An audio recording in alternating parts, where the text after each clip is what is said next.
I'm Jenny Ray LaRue, really excited to introduce Amelia Irvine. Amelia is a manager in the life sciences practice of Bates White. She specializes in analyzing large, complex data sets and assisting with discovery support. And we're going to find more out about what that actually looks like today in this conversation. Her work specifically involves performing and overseeing economic and statistical analyses in the life sciences sector. And she has experience supporting testifying experts and working with counsel through all phases of litigation, including settlement discussions and bench as well as jury trials. Amelia graduated from Georgetown with a BA in economics with honors and also government with honors. So not too shabby. Amelia, we're really excited to have you today. Thank you so much for joining the podcast. Of course. Thank you so much for having me. Well, as we welcome you to Strategy Simplified, will you just tell us your story? How in the world did you start where you started and get where you got? Just kind of walk us through a little bit of your background here. Sure. So I grew up in Phoenix, Arizona, and I really wanted to go and explore the East Coast for college. At the time, I was very interested in policy and politics, and so Georgetown seemed like the perfect place for me. I really enjoyed my time there. I did a variety of internships and sort of tested out what I was interested in within the policy politics sphere and landed at the Council of Economic Advisors right after college. After about a year and a half there, I was ready for a change, and I wanted to continue doing sort of these quantitative analyses, research, writing, and was looking for sort of a new context and a new challenge. And through some connections there at my last job and professors from Georgetown, I had sort of discovered Bates White, and that's how I ended up here. Fantastic. Amazing. Now, there are a lot of listeners that we have that are interested in the journey from politics over. So you made it sound like it was just like you woke up in the morning and it was super easy, but I'm sure it was a little bit more detailed than that. So can you talk a little bit about what steps you took to actually enter into a new field here? Absolutely. So I'll start by saying when I began looking for another job, I had never heard of economic consulting. I was not really sure what I wanted to do. I knew I wanted sort of out of the politics sphere. That had become tiring for me, and I was ready for something new. And I started by asking people I worked with, saying, I want to do similar work to this. I really like doing the research we do. I like, taking a research question and running with it. And I like having some stakes, a little bit of pressure, and a sense that, the work that I'm doing matters and is informative. And through that, one of the chairman at the time said, all of the things you're saying seems like economic consulting would be perfect for you. It's challenging. You have an opportunity to still have some insight into the legal sphere, so you can scratch that itch if you want to. And you'll continue to be able to do data work and also qualitative research. And it seemed like the right fit. Amazing. What's one piece of advice that you would have for people that want to make the transition? I would say talking to folks is super important. Just reaching out to people that you already know, or maybe new people that you have connected with on LinkedIn. Folks are generally very willing to help. I think that I found there's a sort of pass it on culture where when I was looking for a job, I would ask for help. I've definitely sent my fair share of cold emails or cold messages and gotten really helpful responses. And so now I try to do that same thing for other people. And I think that's just generally how it works, that people are very willing to help you and you shouldn't be afraid to reach out. Now, one thing that is kind of funny to me, when I was at Bain, we would give people this advice, but what I was surprised about was how few people actually took it. Can you just give us a sense, like, are you answering like 100 cold emails a day? What's the actual volume of people that are reaching out to you? Because I think a lot of people have this feeling that everybody's doing it, but actually nobody's doing it. I'm just curious to put some data behind it. What for you would you say is the actual volume of cold emails that you're getting in a day, a month, a year, whatever you think the right number is there?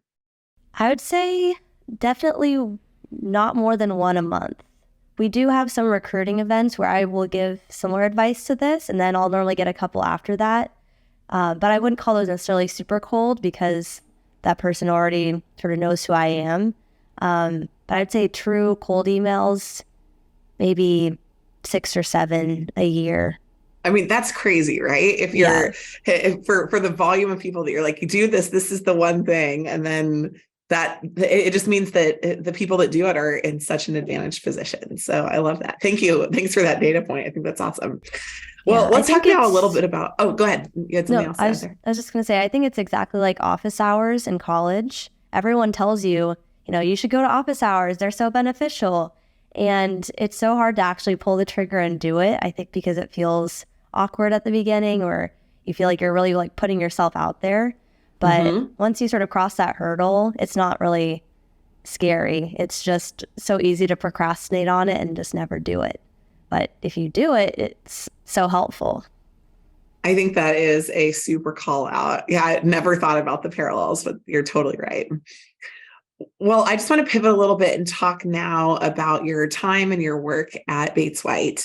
And so how would you have described what you did at Bates White before you came in? And what is your now understanding of the kind of broader work that the firm does? Sure. So I think before I started at Bates White, I did my best to get a good idea of what we did. I think it was still definitely incomplete. But because folks I had talked to had been on the expert side, they were PhD economists who had worked with Bates White as an academic affiliate in the past, they described it as, Bates White will support expert witnesses as they put together reports, prepare for deposition, prepare to testify at trial. And I think that's a very good general description of what we do.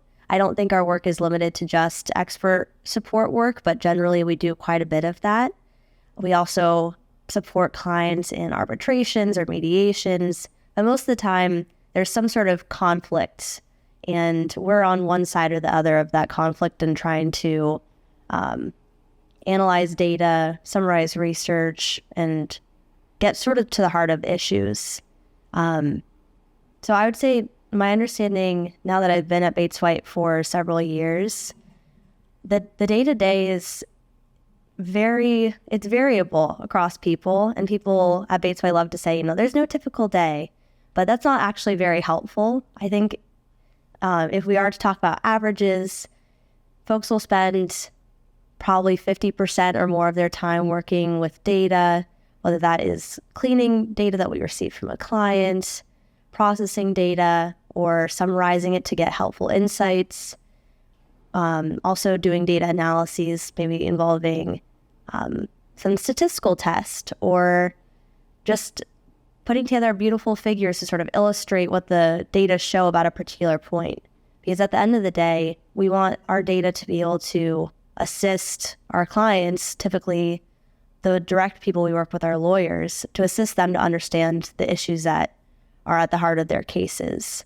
And so we have to take these complicated data sets and explain them very succinctly and clearly to very smart, typically lawyers who don't know anything about data and don't know anything about economics at the very beginning. So I think that's one of the fun parts of this job, is taking something very complicated and trying to distill it down to the core ideas and how to present it in a way that's actually understandable. I love that. Well, speaking of fun, you spent 1.5 years at your first job. Now you've been at Bates White for 3 or so years. Is that right? Right. And so clearly something's going well. And we would love to know just a little bit about what you have, figured out was so attractive to you, what you really do like. What was it, just what your supervisor at the first job said it would be? Or is there something else that you've kind of discovered that you're really enjoying about the work? Yeah, I think there are a couple things. I've focused mostly on the work so far, and the work is really fun. At the end of the day, I'm a very curious person, and I think people who are curious tend to really like the work at Bates White because you'll really dive deep into all sorts of random issues. You might learn everything there is to know about a certain drug class, or everything there is to know about dishwashers. And if that can sort of excite you, if you can get interested in, okay, so what does this little detail mean for the bigger picture, then I think that's awesome and has been really helpful for me. I think the other big part is sort of our people and our culture. That's something that I think companies throw around a lot, but has really been true for me at Bates White, where the people I work with genuinely care about my development, and pretty much from day one have been looking for opportunities for me to grow and for opportunities for me to learn more, talk with experts, talk with clients. And I don't think that that culture exists everywhere, sort of a non-competitive, lifting up the whole team type of environment. And I also, part of that is people at all levels are seen and heard and respected. So when you go to a team meeting, it's more than acceptable. It's encouraged for everyone to speak up, from the brand new consultant to the partner. And I think that's very helpful to get all the ideas out on the table, because we do work in this sort of high stakes environment. We want the ideas that we put forward to be very strong and solid. And so encouraging everyone to speak up, and, if you see something, say something, no matter if you could be wrong or you don't have all the information, but just sort of this culture of being open, and we're all trying to do the best we can to get to the right answer here. So let's all work together to get there. One way that that you're a consultant is if you're excited about dishwashers. I mean, right when you said that, I was like, oh, I wonder. And then I thought, well, this is an occupational hazard for sure, right?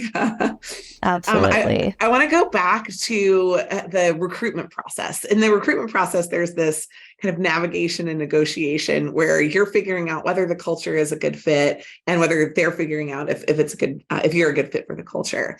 What do you think Bates White did well in the recruitment process specifically that helped illuminate some of these positive cultural aspects that you're talking about that made you want to say yes to them? And also, now being on the other side of it, what do you notice now that they were probably evaluating you that helped you be successful? Yeah, sure. I did the recruitment process fully remotely. So I think Bates White did a really great job, totally. even though it was totally like 100% over Zoom. I think there are a couple sort of pieces of the recruitment process that can illustrate this. One is that in both our first and second round set of interviews, you'll have interviews with consultants directly. It will be you plus two consultants, typically maybe like a manager and a consultant too, which is like someone with a year of experience, or maybe two senior consultants, and they'll walk you through a case study. And I think what's interesting about that interview is that even if you're a relatively junior person at the firm, you're still an interviewer, and you're still asked to give an opinion at the end of that interview day of what you think went well, what you think didn't go so well. And that's something that I definitely noticed, where it's almost comical. Like, there's me, there's two other 20-somethings, and it's just the three of us in this interview.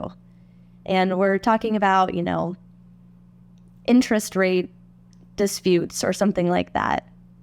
And it is just sort of a signal that the consultants are empowered, and like their opinions are taken to be pretty valuable if they're a big part of that interview process. That's amazing. And then what about from the flip side? What were they looking for in you now that you notice as you've been on the other side of the table? Yeah, definitely. I think one of the main things is sort of curiosity and interest in the work, because it's just so much more helpful if the whole team is invested in a project and invested in what we do and doing it well. That's something that I definitely look for in interviews, where is someone sort of excited about the case material, or are they asking questions that show that they've looked at our website and have some understanding of what economic consulting is? Because we want people to go in sort of with both eyes open and understand how economic consulting is different from other types of consulting that are more commonly talked about on college campuses. So I think understanding that we typically work in the litigation environment. We work with data. Those are sort of the main two, I think, differences that would be helpful to just have as background knowledge when you go and start thinking about questions. Awesome. Well, now you're a manager in the life sciences practice. So what does your day look like? What are you spending your time on? Are you still deep in the data? Are you still, working on what kind of one project at a time, going super deep on it? Are you doing multiple? Are you managing teams? Tell us just a little bit about what your specific role is like now. Yeah, absolutely. I think that the evolution for me has felt pretty natural.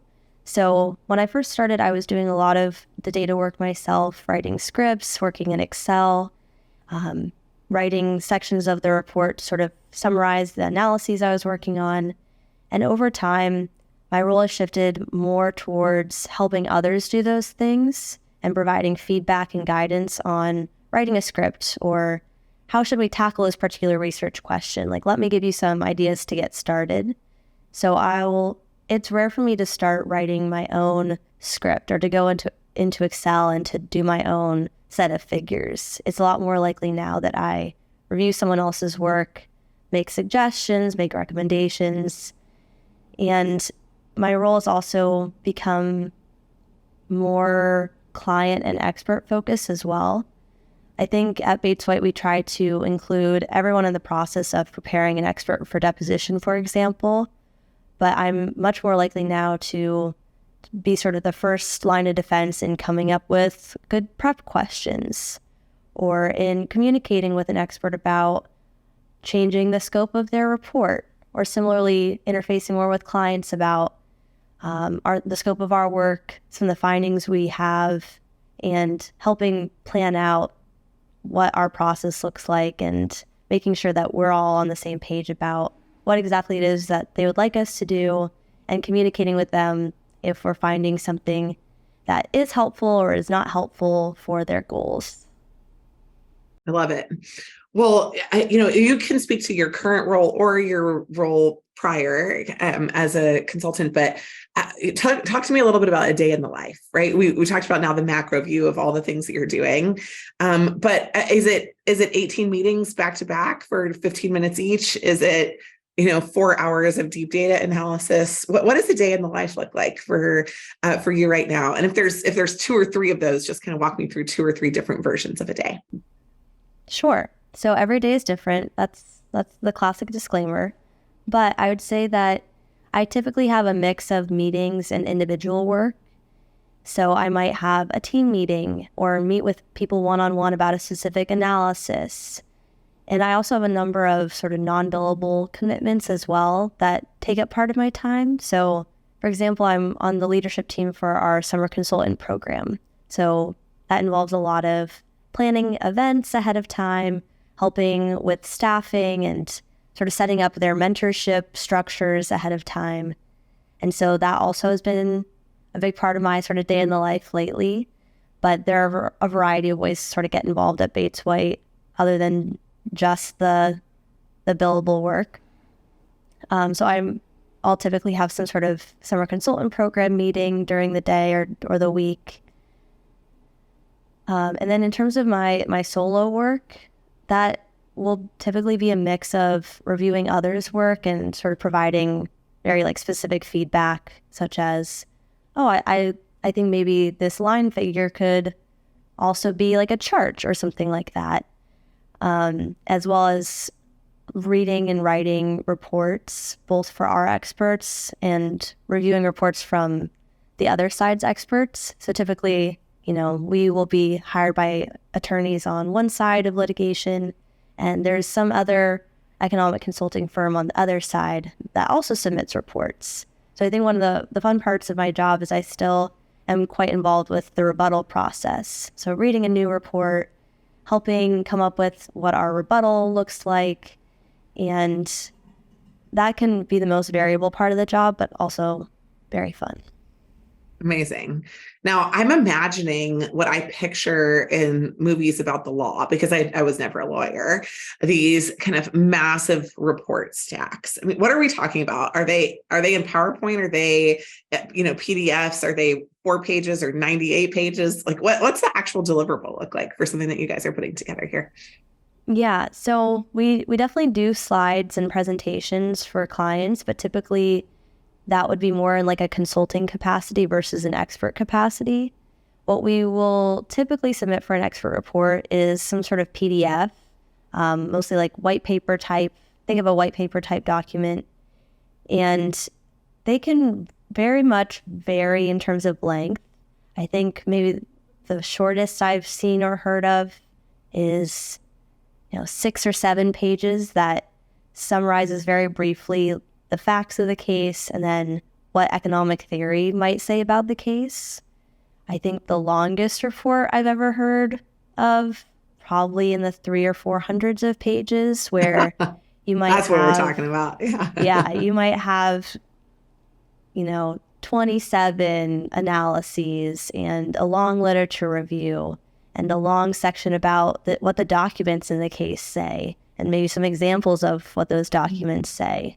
And, don't even get me started on the appendices with different figures with slight modifications. Like, if you deal with the data in this way, this is what the figure looks like. If you answer this question in a slightly different way, here's what this figure looks like alternatively. So you might have hundreds of figures, thousands of footnotes in some of these really massive reports. I'd say the average report's probably 150 pages. Oh my goodness. We're basically writing a book for every report. I love it. Well, what is a typical highlight in a week for you? Is it a team meeting? Is it a moment digging into a report with a hot cup of coffee? Is it a happy hour? Just walk me through kind of like, hey, this is something that's really always a highlight for me in a given week. Yeah, I think my highlights have a lot to do with the mentorship piece of my job. So I really like when I'm helping someone develop a certain skill or learn about a topic and they finally have like the aha moment. I find that to be like one of the most satisfying parts of the job. And this will definitely come into play once our summer consultants start too, because they are just full of aha moments, even simple things on, for example, communication, where they'll come in and say, I'm not sure if I'm bothering my supervisor. I'm really reaching out to them a lot. And I'll say something like, have you asked them about how often they want you to communicate with them, or if they prefer Teams or stopping by their office or setting up a meeting? And when you're early in your career, that just is a genius idea. And it's very satisfying for me to be able to help people become better at their jobs too. I really love the teaching aspect. I love it. Well, what would you say are the top, speaking of mentorship, right? What are the top 2 to 3 skills or qualities that you look for in your candidates? Definitely. I think for folks coming in with some experience, we definitely look for a dedication to mentorship because we have such a team-based culture where you'll be working with other folks on reports, looking for experience working on a team, experience sort of teaching someone how to do something new. Those are both really important, as well as fitting in terms of our collegiality. So because we do work in sort of this environment where we're going up against another side typically, we want to avoid there being a lot of competition within the firm. So we want folks who are very focused on teamwork and lifting others up, asking questions, admitting when you don't know something. All of those are good qualities. Love it. What would you say are any mindsets, resources, specific tactical tips that in light of the economic uncertainty that's happening right now, candidates should adopt if they're approaching economic consulting and Bates White in particular? What do you mean by Like how do they stand out? What do they, do they need to read something? Do they need to do they need to talk to two people inside the firm? Like, is there kind of anything that you're just like, look, this is a baseline. If you don't do it, because you've talked a lot about their general attitudes and their skills, and I love that. They do have to get an interview too, so I'm guessing there's maybe something related to that. But you maybe also can debunk some myths, and I'll debunk, I'll give you an example, right? When I was at Bain, people would come in and they'd be like, I read this, or I listened to this podcast, and like, I didn't do the podcast, and we're on a podcast right now, but like, it wasn't personal enough, right? It was like a very heady thing. And so I told people, like, you can do that for your own benefit, but it's not going to be the game changer that will actually resonate with somebody inside the organization, because you, Amelia, maybe don't listen to the Bates White podcast with everybody going on all the time. So you can't refer to that episode. And all of a sudden there's this awkward moment inside the interview.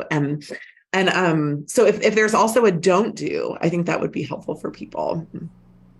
Yeah. Okay. That makes sense. So getting into the specifics of what I think would be helpful for someone applying, I think step one is thinking about your cover letter carefully. So we read every cover letter. It doesn't go through some sort of machine learning.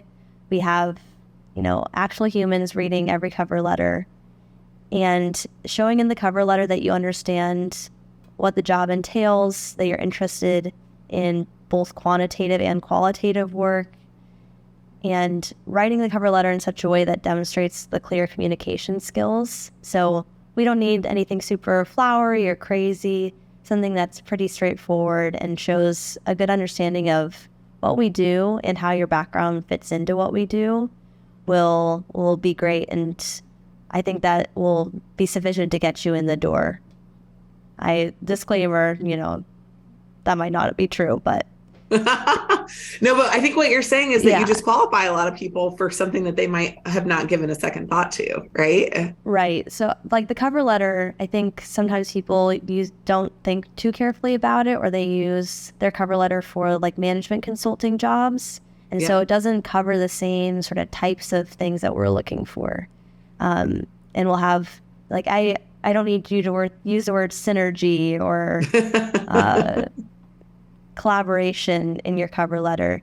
I think also getting into specifics, we have on our website a couple example case interviews. Mm-hmm. I think that this was a pretty intimidating thing for me coming in because I didn't have any background in doing the consulting recruiting.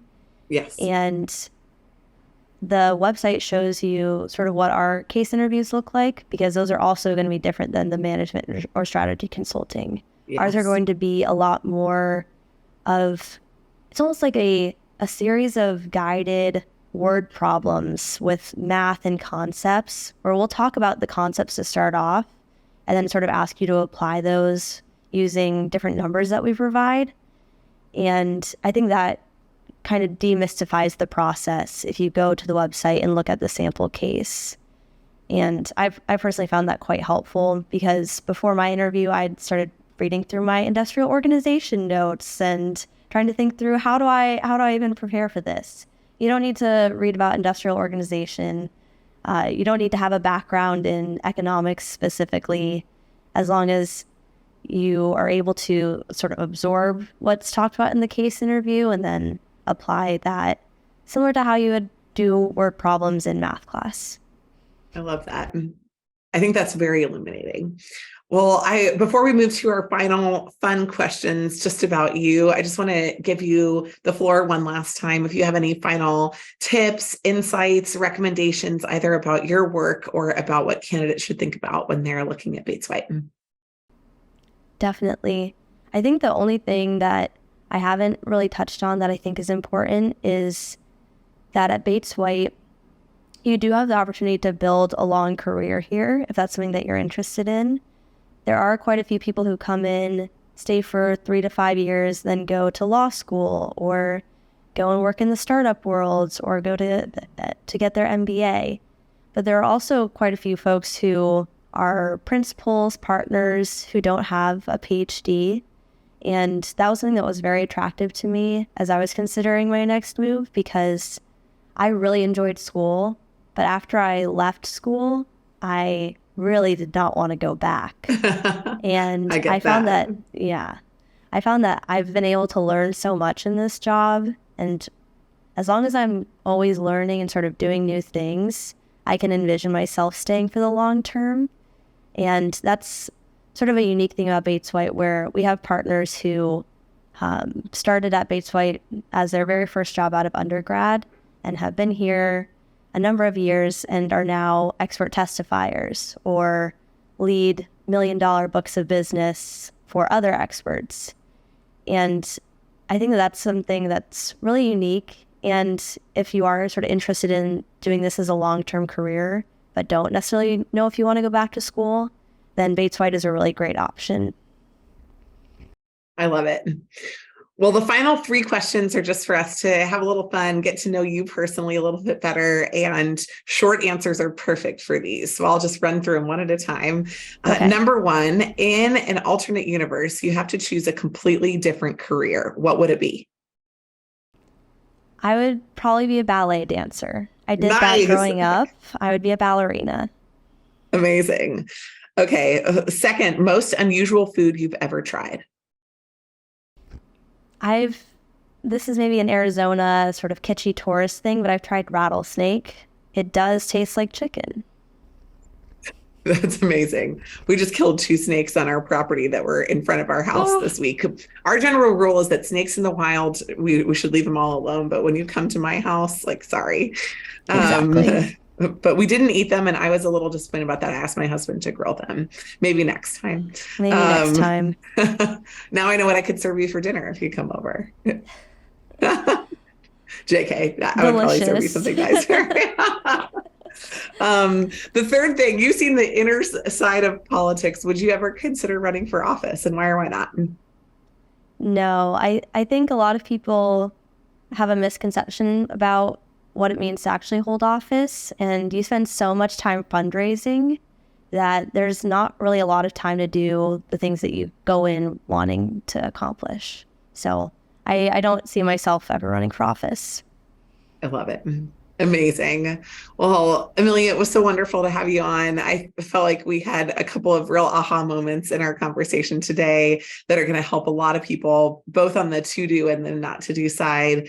And I think that you really gave a great perspective on what life is like at Bates White. So thank you so much for your time. Really glad to have you on. Absolutely. Thank you so much for having me.